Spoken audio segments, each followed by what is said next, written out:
আসসালামু আলাইকুম ওয়া রাহমাতুল্লাহি ওয়া বারাকাতুহু। ইন্নাল হামদালিল্লাহ ওয়াসসালাতু ওয়াসসালামু আলা মান লা নাবিয়্যা বা'দা। আম্মা বা'দ, ফাআউযু বিল্লাহি মিনাশ শাইতানির রাজীম। বিসমিল্লাহির রহমানির রহিম।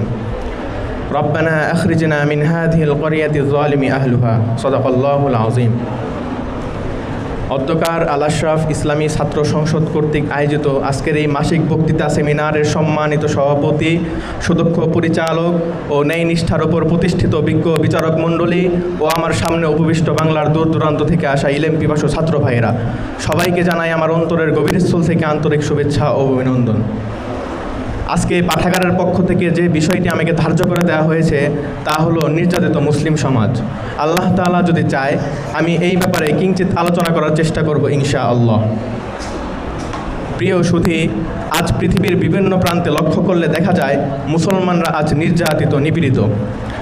আজ ফিলিস্তিনের দিকে লক্ষ্য করুন, লেবাননের দিকে লক্ষ্য করুন, কিভাবে পশ্চিমা বিশ্বরা একত্রিত হয়ে ইসরায়েলের সেই ইহুদির বাচ্চারা তাদের ওপর নির্যাতন নিপীড়ন চালাচ্ছে, কিভাবে তাদের বাড়িঘরের ওপর বোমা মেরে তাদেরকে নির্বিচারে হত্যা করছে।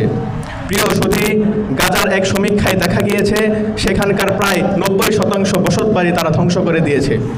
আজ মুসলমানদের মাথা গোঁজার একটু ঠাঁই নেই। প্রিয় সুধী, হাজার হাজার কিলোমিটার দূরে সেই ফিলিস্তিনে লক্ষ্য না করে আমাদের প্রতিবেশী ভারতের দিকেই লক্ষ্য করুন, কিভাবে সেখানকার মুসলমানদেরকে গণহারে হত্যা করা হয়, তাদের উপর জুলুম করা হয়, তাদের মসজিদগুলোকে ভেঙে দিয়ে মন্দির নির্মাণ করা হয়। প্রিয় সুধী, আমাদের প্রতিবেশী আরেকটি দেশ মিয়ানমারের দিকে লক্ষ্য করুন, কিছুদিন পূর্বে রোহিঙ্গাদের উপর কিভাবে জুলুম নির্যাতন চালানো হয়েছিল, তাদেরকে গণহারে হত্যা করা হয়েছিল, তাদেরকে তাদের মাতৃভূমি ত্যাগ করতেও বাধ্য করা হয়েছিল। প্রিয় সুধী, এই জুলুমের শেষ কোথায়?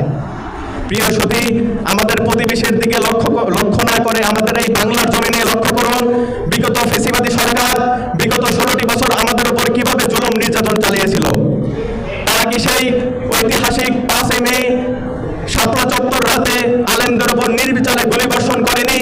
তারা কি এই সাধারণ মাজলুম আলেম সমাজকে জেলখানায় বন্দী করে রাখেনি?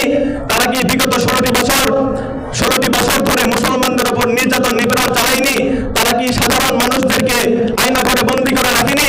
প্রিয় সুধী, কিছুদিন পূর্বেরই কথা, তারা কি আমাদের মুসলিম ভাইদের বুকে গুলি চালায়নি?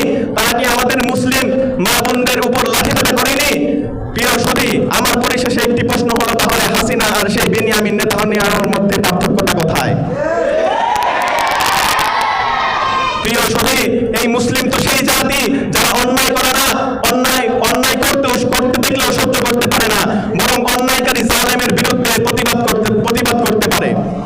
প্রিয় সুধী, এই বলে আমি আমার সংক্ষিপ্ত বক্তব্য শেষ করছি। ওয়া আখিরু দাওয়ানা আলহামদুলিল্লাহি রাব্বিল আলামিন।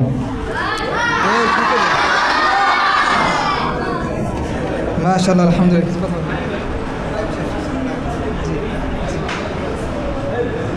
মাশাআল্লাহ, আলহামদুলিল্লাহ। দেখতে দেখতে আমাদের